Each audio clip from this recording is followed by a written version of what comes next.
Hi అండి, good morning. This is Mahalakshmi mini all YouTube channel అండి. దయచేసి వీడియో చూసే ముందు నా ఛానల్ని అయితే లైక్ చేయండి, షేర్ చేయండి, సబ్స్క్రైబ్ చేయండి. మీరు చేసే ఈ చిన్న హెల్ప్ అండ్ సపోర్ట్ నాకైతే ఎంతో సపోర్ట్గా ఉంటుందండి. ఇప్పుడైతే వీడియోలోకి వెళ్ళిపోదాం. ముందుగా అయితే అందరికీ హ్యాపీ సండే అండి. మండే నుంచి సాటర్డే వరకు వర్క్ టెన్షన్లో ఎవరైనా సరే వర్క్స్కి వెళ్తూ ఉంటారు. నాలాగా మీలో ఎంతమంది అయితే సండే కోసం వెయిట్ చేస్తారు? వీడియోకి అయితే ఒక లైక్ ఇచ్చేయండి. ఎందుకు సండే కోసమే వెయిట్ చేస్తానంటే దానికి రీజన్ చెప్తాను నేను. మనం యాక్చువల్గా ఏంటంటే కొంతమందికి ఎంత తిన్నా కానీ వెయిట్ గెయిన్ అవ్వరు, కొంతమంది కొంచెం తిన్నా వెయిట్ గెయిన్ అవుతారు. సో అలాంటి వాళ్ళు కొంతమంది స్ట్రిక్ట్గా డైట్ చేస్తారు, కొంతమంది మెయింటెనెన్స్ డైట్ చేస్తారు. అలా రకరకాలుగా డైట్స్ చేస్తూ ఉంటారు. ఇంకొంతమంది తింటే లావ్ అయిపోతామేమో అని కడుపు కట్టుకొని కడుపు మార్చుకొని తినకుండా ఉంటారు.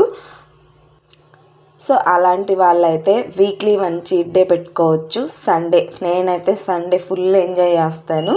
మీరు కూడా నాలాగే సండే ఎంజాయ్ చేస్తారా? సో ఇప్పుడైతే కాఫీ ప్రిపేర్ చేసుకుంటున్నాను. ఇంకా మెయిన్లీ సండే కోసం వెయిట్ చేసేది ఎందుకు అంటే మంచిగా హ్యాపీగా అలారం లేకుండా నిద్రపోవచ్చు. ఎందుకంటే మండే నుంచి సాటర్డే వరకు వర్క్ వెళ్ళాలి కాబట్టి కంపల్సరీ అలారం పెట్టుకొని ఎర్లీగా లేవాలి, ఎర్లీగా వెళ్ళాలి.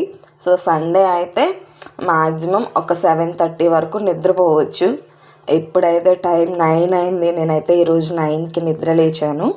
అక్క మరీ దారుణం 9 వరకు పడుకుంటావా అని తిట్టుకోకండి. ఎందుకంటే వర్క్ ఉన్నప్పుడు ఏంటంటే ఆ టెన్షన్తోనే పడుకుంటాం. కొన్నిసార్లు టెన్షన్లో నిద్ర కూడా పట్టదు. సో సండే అయితే నేనైతే సండే అని కాదు, కొంచెం నాకు టైం దొరికినా నేను ఎక్కువ నిద్రపోవడానికే ఇష్టపడతాను. ఎందుకు అంటే బాధలు, కష్టాలు, కన్నీళ్ళు, టెన్షన్స్ అన్నీ ప్రతిరోజు ఉంటాయి. ప్రతిరోజు మనం దానితోనే నిద్రపోతాం నన్ను అడిగితే. సండే అంటే కొంచెం రిలాక్స్గా ఇంట్లో ఫ్యామిలీ మెంబర్స్ అందరూ ఉంటారు, కొంచెం ఒక పండగ వాతావరణం లాగా ఉంటుంది. ఇంకా హ్యాపీగా కూడా నిద్రపోవచ్చు.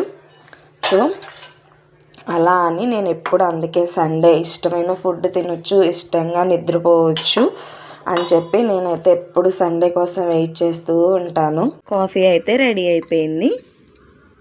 అమ్మాయిలైనా అబ్బాయిలైనా ఫ్యామిలీ కోసం చేసే త్యాగాలు, కష్టాలు, బాధలు చాలా ఉంటాయి.